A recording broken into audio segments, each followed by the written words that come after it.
Of course. Here is the paraphrased script, maintaining the original tone and style while slightly altering the word order and structure. Asterisk asterisk asterisk. This story differs from our usual format. What you are about to hear is a direct testimony, a first-hand account from someone who witnessed these events during 37 years of captivity in the American South, between 1809 and 1846. My name is Samuel Pritchard, and for 37 years, I belonged to another man. Longer than I care to remember, I have kept silent about what I witnessed on that Virginia plantation. But the truth must be told before I leave this world. What happened there wasn't just the familiar cruelty of bondage.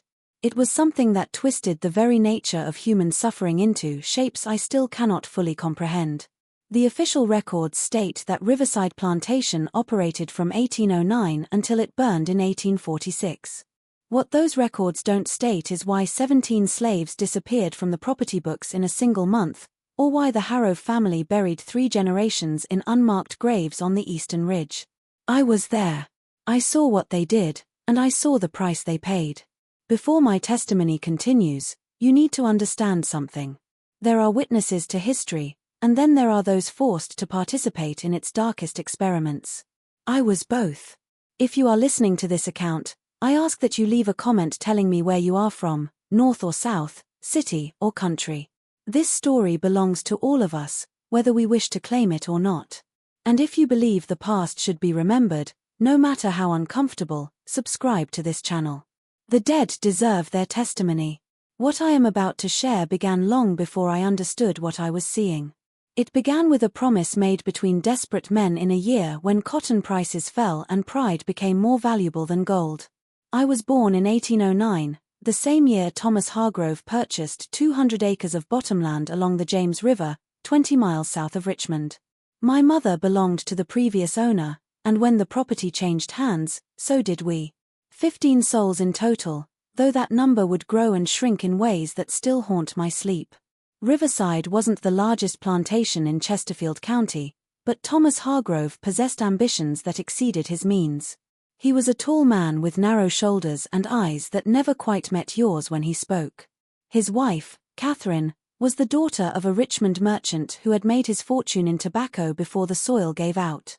She brought money to the marriage, but not enough to satisfy Thomas's vision of himself as a Virginia gentleman. On a rise overlooking the river stood the main house. A 2-story structure with white columns that were always slightly off-center, as if the building itself knew it was pretending to be something it wasn't. Behind it stretched the quarters where we lived. 12 cabins arranged in 2 rows, each housing anywhere from 4 to 8 of us, depending on the season and Thomas's financial fortunes. I was 7 years old when I first understood that something at Riverside was different from the other plantations I had heard about from the field hands occasionally hired from neighboring properties.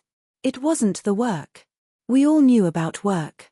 About the ache in your bones that never quite left, about hands that bled and backs that screamed. It was the watching. Thomas Hargrove watched us with an intensity that went beyond the usual overseer scrutiny. He kept a leather-bound journal that he carried everywhere, making marks in it with a pencil he would sharpen against a small wet stone. Years later, I learned he was recording us. Not just our work output, though that was part of it, but something else. Our habits, our relationships, our breaking points. My mother worked in the big house as a cook. My father, though Thomas never recognized such bonds, was a man named Jacob, who worked the tobacco fields. I had 2 sisters, Ruth, who was 9, and Mary, barely 3 years old. We lived in the cabin closest to the main house, which meant my mother could be summoned at any hour, and often was. The other slaves at Riverside came from different places. There was old Daniel, who claimed to remember Africa, though no one quite believed him. There was Esther and her husband Benjamin, who had been sold together from a plantation in North Carolina.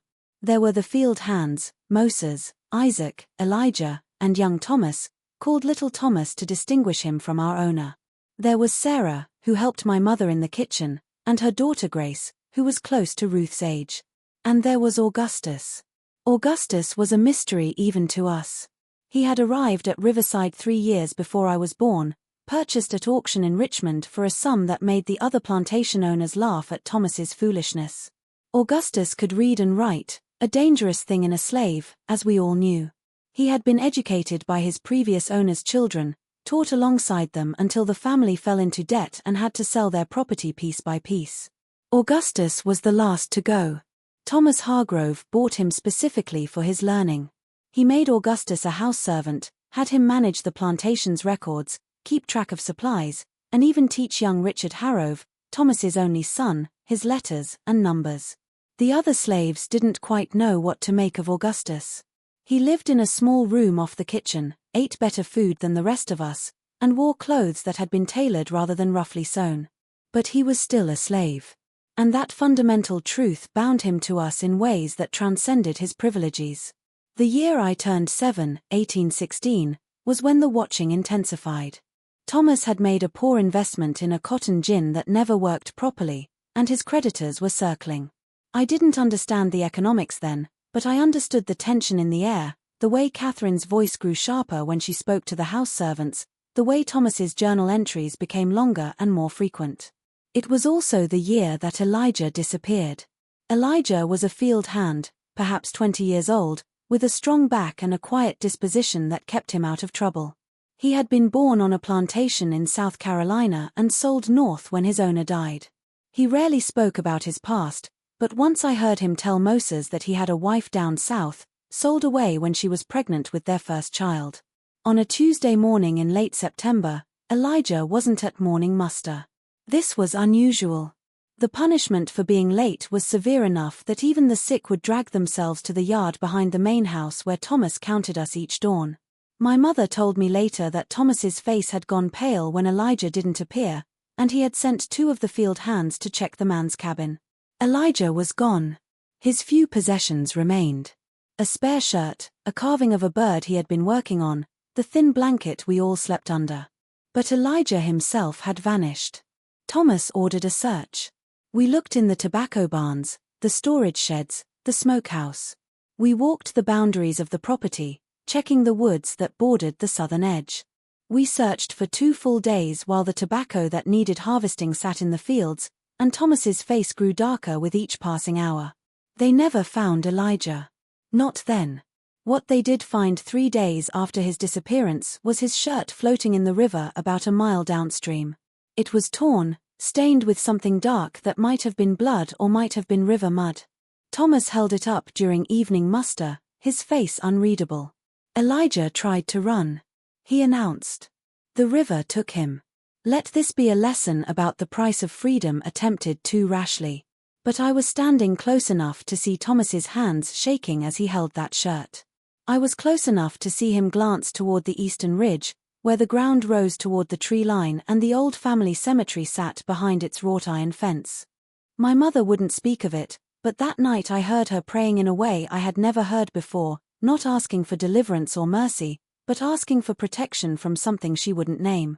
2 weeks later, little Thomas, the field hand not the owner's son, complained of pains in his stomach.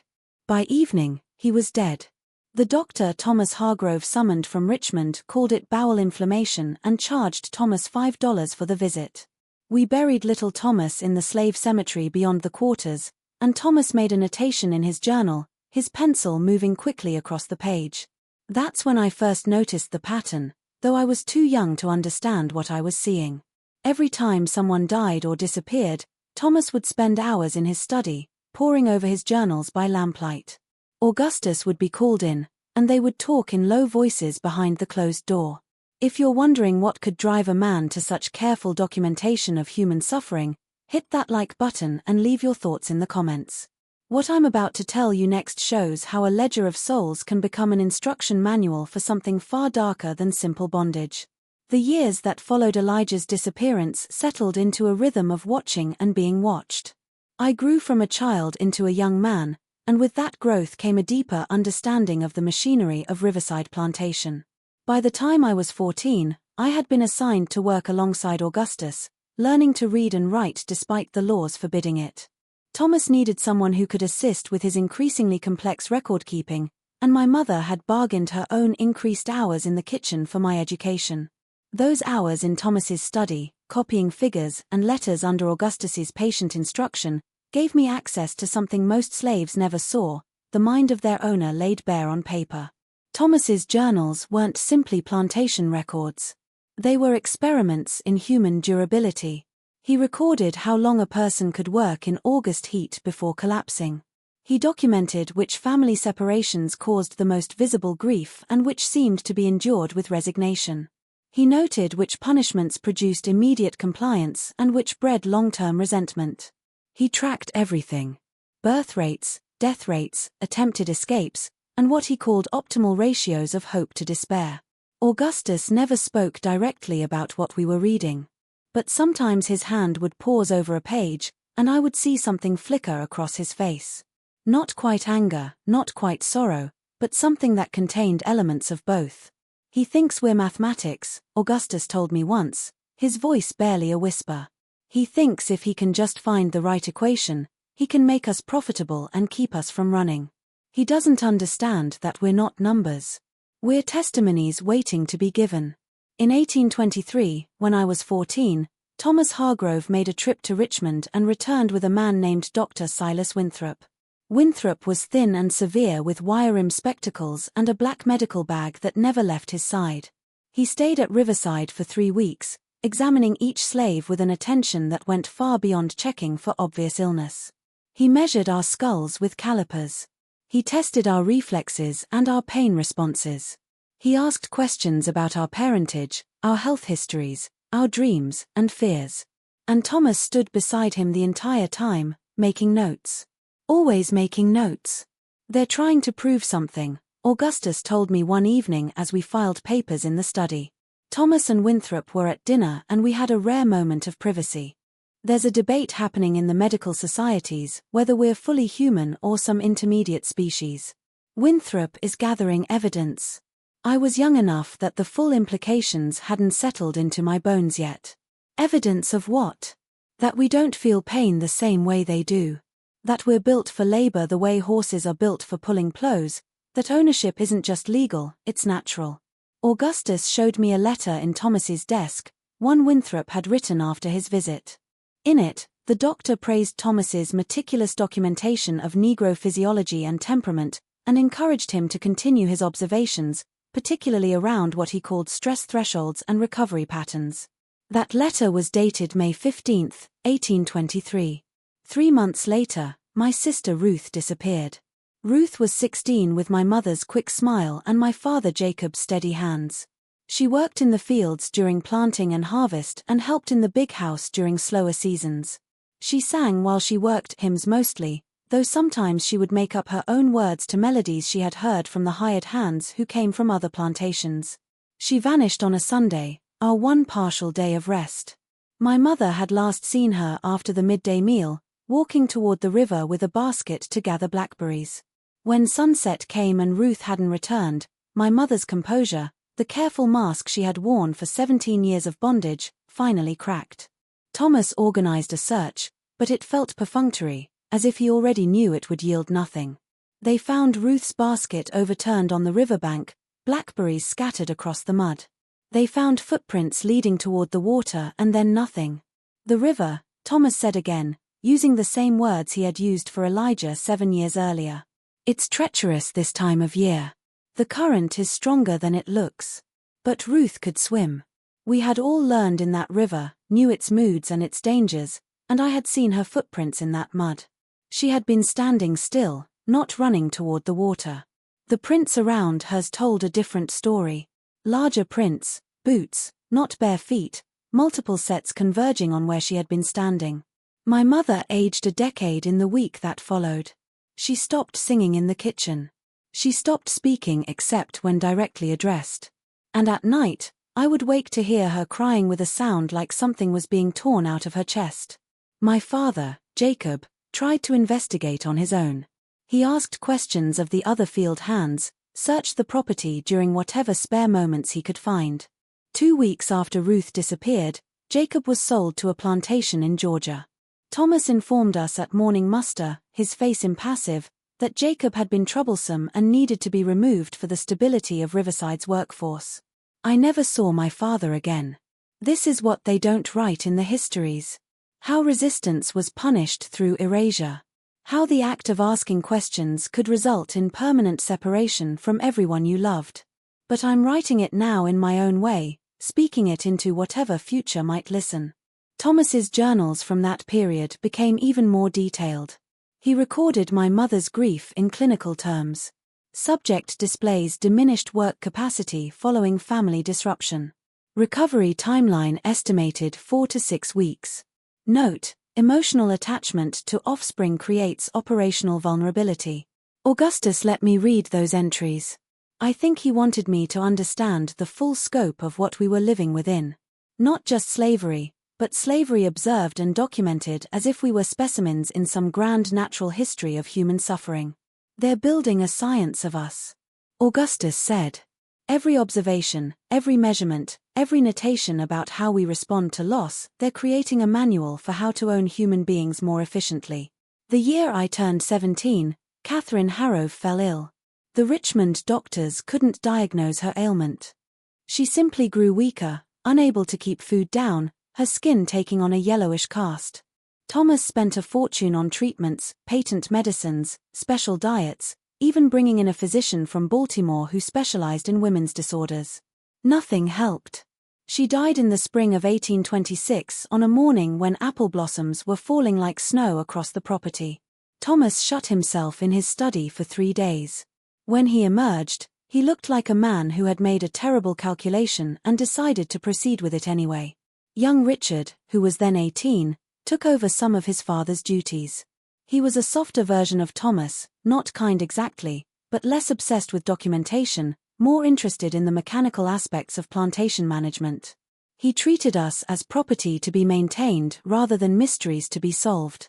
For a brief period, life at Riverside became almost ordinary. The watching diminished. The journals sat closed on Thomas's desk. We worked. We endured, and the seasons turned in their reliable pattern, but by then I had learned that calm at Riverside was always temporary, just the pause between one experiment and the next. The calm lasted almost 2 years. During that time, I continued working with Augustus, managing the plantation's records and learning everything I could from the books in Thomas's library. He never explicitly gave me permission to read them, but he never explicitly forbade it either. And Augustus took that ambiguity as license to educate me. I read about agriculture and animal husbandry, about the history of Virginia and the principles of what they called scientific plantation management. I read Thomas Jefferson's writing on slavery, his elaborate justifications twisted into philosophical knots.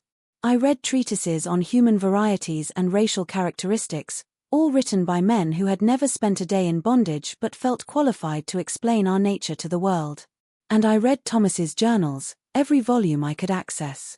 What I discovered was that Riverside wasn't just a plantation. It was a laboratory. Thomas had been corresponding with other plantation owners, sharing his observations and receiving theirs in return. There was a network of them scattered across Virginia, North Carolina, South Carolina. Men who saw themselves as pioneers in what they called rational slavery.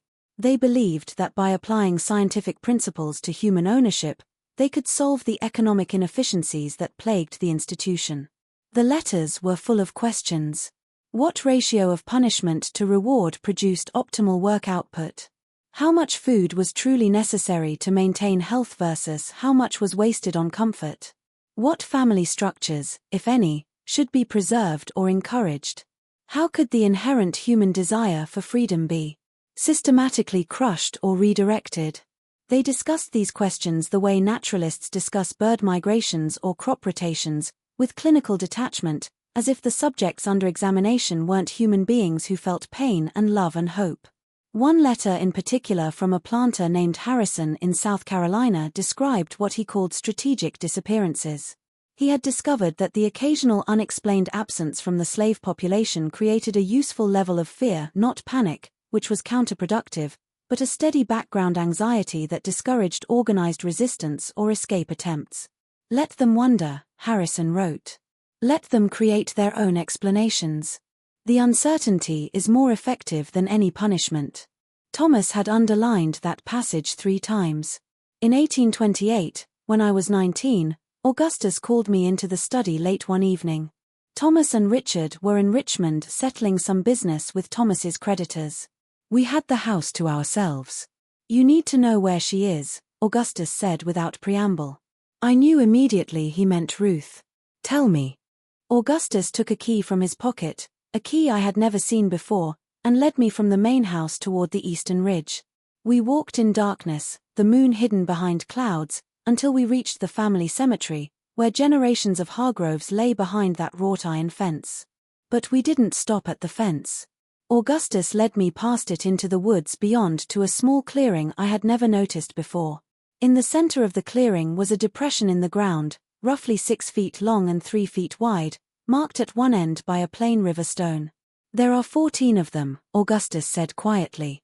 14 stones, 14 people who didn't die of disease or accident, but were disappeared.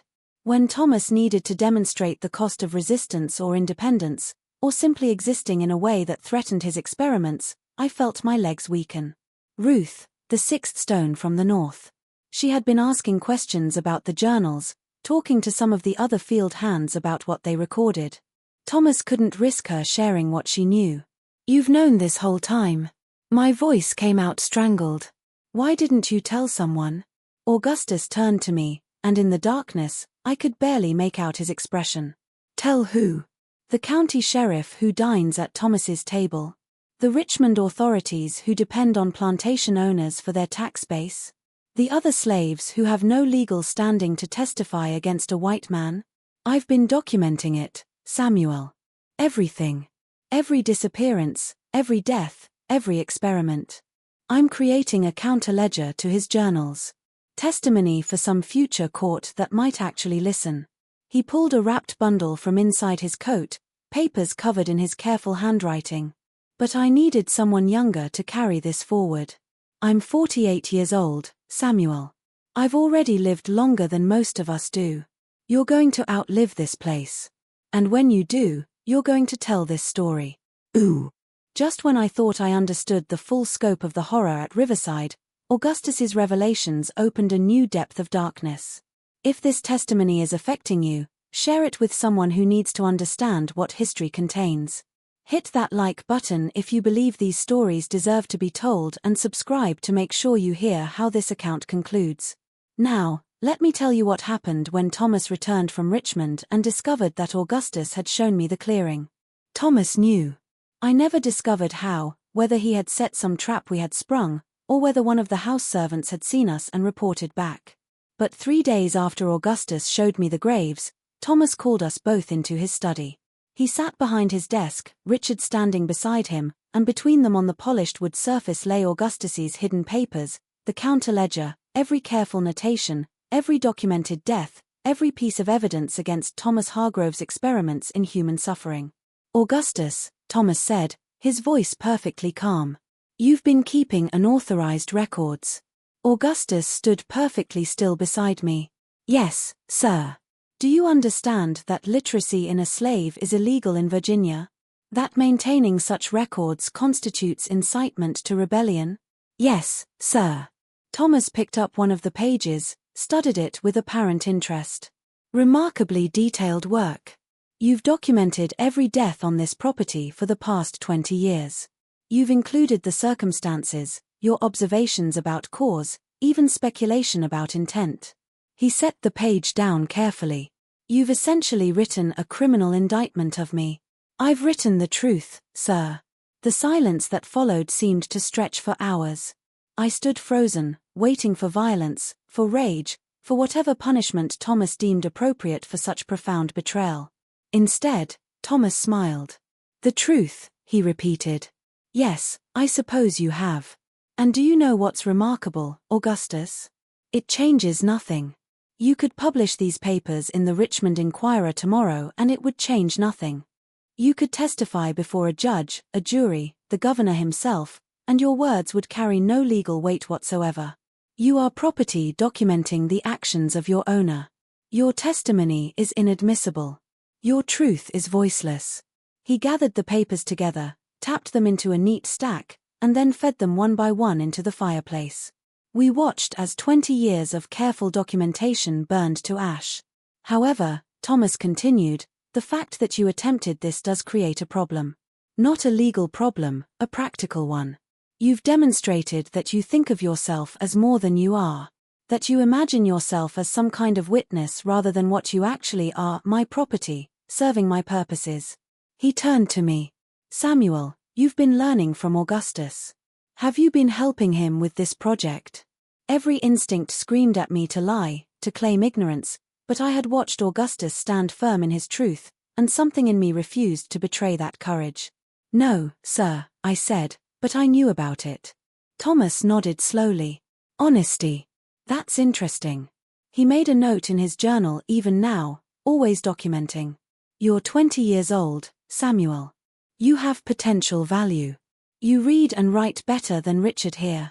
Frankly, you could be useful for many years yet, but I need to know that you understand your position.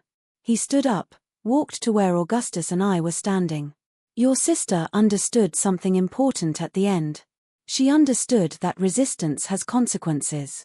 Your father understood it too, though it took selling him away to teach that lesson. The question is, do I need to teach you the same way or have you learned from their examples? I had 1 second to make a choice that would define the rest of my life. Stand with Augustus in open resistance and be disappeared like Ruth, or bow my head and survive to carry the testimony forward as Augustus had intended. I bowed my head. I understand my position, sir. Good. Thomas returned to his desk. Then here's what's going to happen. Augustus, you're going to be sold. I've already arranged it with a trader in Richmond. He specializes in difficult cases. Slaves who need to be moved far enough away that their influence can't spread. Georgia, probably, maybe Alabama. Somewhere you can start fresh without the burden of all these ideas about truth and testimony. Augustus's face remained impassive, but I saw his hands clench briefly at his sides. Samuel, Thomas continued, you're going to take over all of Augustus' duties. You'll manage the records, handle the correspondence, help Richard with plantation administration, and you're going to do it knowing that any repetition of Augustus' behavior will result not in your own punishment, but in the sale of your mother and your youngest sister, Mary. Do we understand each other? Yes, sir. Excellent. Richard, take Augustus to the quarters and make sure he's secured until the trader arrives tomorrow. As Richard led Augustus away, the older man caught my eye for just a moment. He didn't look angry or betrayed. He looked like a man who had completed his life's work and was ready to face whatever came next. That night, I lay awake in my cabin, staring at the ceiling and thinking about that clearing in the woods. 14 stones, 14 people whose truths had been buried. And now Augustus would be gone, sold away before he could tell anyone else what he knew. But Thomas had made a miscalculation. He thought he had won by burning the papers and removing Augustus. What he didn't realize was that I had spent 2 years reading those papers, memorizing them, internalizing every detail of his experiments and their consequences. The ledger wasn't gone. It was just transferred to a different kind of storage, one that couldn't be burned or sold away. The trader came at dawn. His name was Crocker, a thick-shouldered man with a beard stained yellow from tobacco and hands that looked comfortable with violence. He shackled Augustus and loaded him into a wagon along with 2 other slaves he had purchased from a neighboring plantation. As the wagon pulled away, Augustus looked back at Riverside one final time. Our eyes met across the distance, and I saw him nod once, a gesture that said everything he couldn't speak aloud. Remember, document, testify. I never saw Augustus again. But 31 years later, when I finally gained my freedom, the first thing I did was try to find out what happened to him. I traced him through bills of sale and plantation records, through the whispered networks of people who tracked lost family members. He had been sold to a cotton plantation in Alabama where he lived another 8 years before dying of what the records called consumption. But before he died, he taught 6 other slaves to read and write. And one of them taught 6 more. And those silent testimonies passed hand to hand in darkness became part of the great ledger of crimes that would eventually be called to account. But that's later in the story. In 1828, I was 20 years old, and I had just agreed to serve the man who had murdered my sister and driven my father away. The years following Augustus's departure were the longest of my captivity. I was trapped in a position of relative privilege, working in the main house, managing records, eating better food than the field hands, while knowing the full scope of what that privilege cost. Every number I entered in Thomas's ledgers represented human suffering quantified. Every letter I copied for his correspondence with other plantation owners spread his philosophy of systematic dehumanization. I became what Augustus had been, a witness with access but no voice. Documentation without the power to accuse. The difference was that I now understood the full architecture of what Thomas had built. This wasn't just a plantation. It was a prototype, a model that other owners were studying and attempting to replicate across Virginia and the deeper South. Thomas's correspondence increased during this period. Letters arrived weekly from plantation owners in North Carolina, South Carolina, Georgia, even as far as Mississippi. They asked detailed questions. How did Thomas maintain discipline without excessive physical punishment that might reduce work capacity? What ratio of family units to single workers produced optimal stability? How could the natural human desire for literacy be suppressed without creating resentment that led to sabotage or flight? I read every letter. I memorized the names. Harrison in Charleston, Whitfield in Raleigh, Peyton in Natchez. I noted their questions and Thomas's responses, creating a mental map of this network of men who believed they could perfect the machinery of human bondage through careful observation and documentation. By 1833, when I was 24, Thomas had begun hosting what he called agricultural symposiums at Riverside. These were gatherings of like-minded plantation owners who would spend 3 or 4 days discussing their methods, sharing their findings, and touring each other's properties to observe practices firsthand. I served at these gatherings, invisible in the way that servants were always invisible to their owners.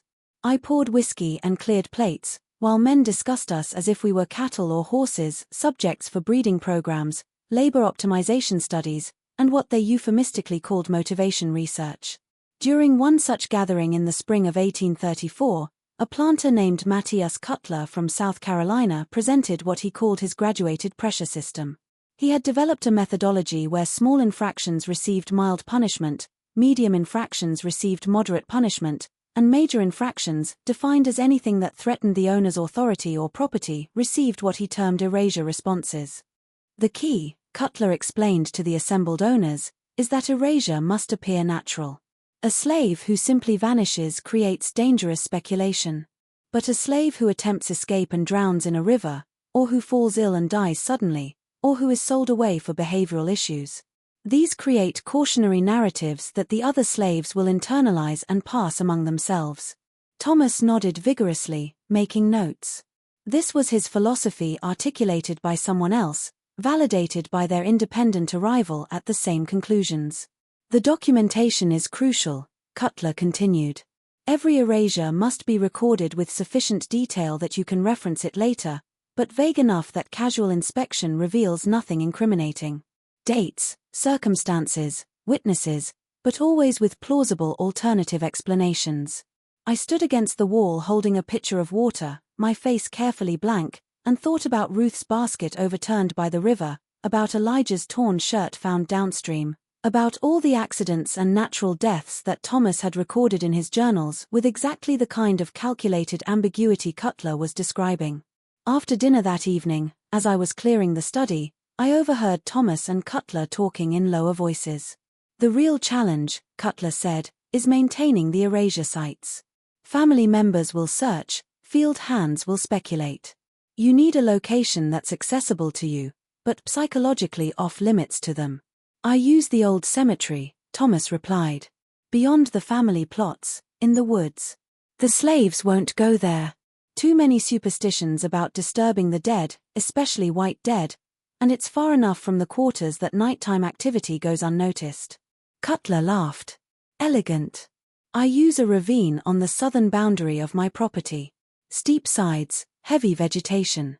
Tell them it's dangerous, that slaves have fallen and been injured, and they avoid it naturally. I nearly dropped the glass I was holding.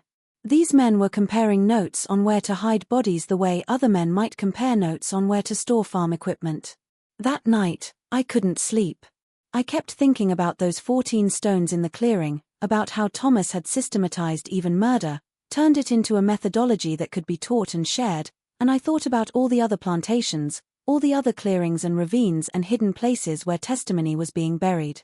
The next morning, I made a decision that would shape the remaining years of my bondage. I would document everything, not in writing that could be discovered and destroyed, but in memory so detailed and organized that it could be reproduced years later if I survived to freedom. I started with the names and dates I already knew from Augustus's work. Then I added every piece of information I encountered. Attendees at Thomas's symposiums, details from letters, conversations overheard while serving meals. I organized it all into mental categories: people, places, methods, justifications, evidence. It became a kind of meditation, this mental cataloging. At night, I would lie awake reviewing what I had learned, testing my recall, ensuring that nothing was forgotten. During the day, I would add new observations, cross-reference information, build connections between different pieces of the puzzle. I was creating testimony that existed only in my mind, but that was more complete and damning than any physical document could be. By 1835, Richard had married Margaret, and the character of Riverside began to shift. Margaret brought Charleston sophistication to the plantation. Parties and social gatherings that had nothing to do with Thomas's experiments, but everything to do with maintaining their status among Virginia's planter class. These gatherings created new opportunities for observation. Wealthy guests would bring their own house servants, and in the kitchen and quarters we would exchange information. I learned about conditions on other plantations, about owners who were cruel or lenient, about places where slaves had successfully escaped and places where attempted flight meant certain death. One woman, a lady's maid named Celia from a Richmond household, told me about a network of free black people in the city who helped fugitive slaves reach the North. She didn't have details. That information was too dangerous to share casually. But she confirmed that paths to freedom existed for those brave or desperate enough to attempt them. I thought about running. I was young, educated, and had skills that could help me pass as free if I made it to Pennsylvania or New York. But I kept thinking about Augustus's words. Asterisk, you're going to outlive this place. And when you do, you're going to tell this story. Asterisk. Running meant saving myself. Staying meant preserving the testimony that could someday be used to demonstrate the full scope of what slavery had been. Not just the familiar cruelties that everyone knew about, but the calculated, systematic, scientifically justified dehumanization that men like Thomas Hargrove had perfected.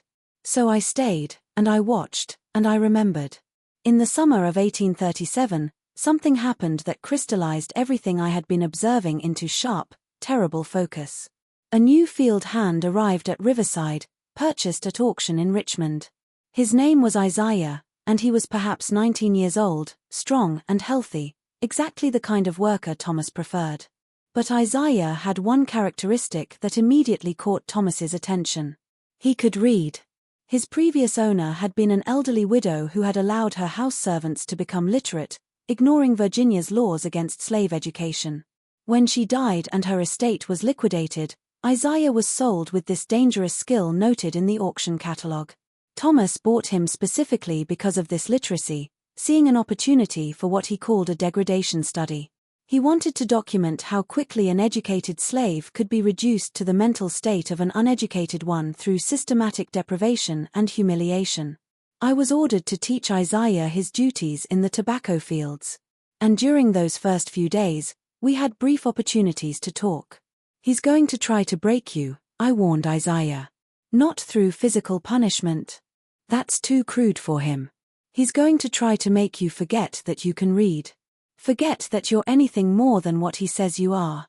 Isaiah looked at me with eyes that still held hope. Let him try. I know who I am. No man can take that from me. I wanted to tell him about the clearing in the woods, about the 14 stones, about what happened to people who held on to themselves too fiercely at Riverside. But I didn't. Maybe I was a coward. Maybe I thought he needed that hope to survive what was coming. Maybe I just couldn't bear to be the one who crushed it. Thomas began his experiment immediately. He gave Isaiah tasks that required no thinking, digging holes and filling them in, moving rocks from one pile to another and then back again. Work that was deliberately meaningless and exhausting. He timed how long it took before Isaiah began to show signs of what Thomas called mental deterioration, depression, confusion, loss of initiative. I had to record all of it in the journals.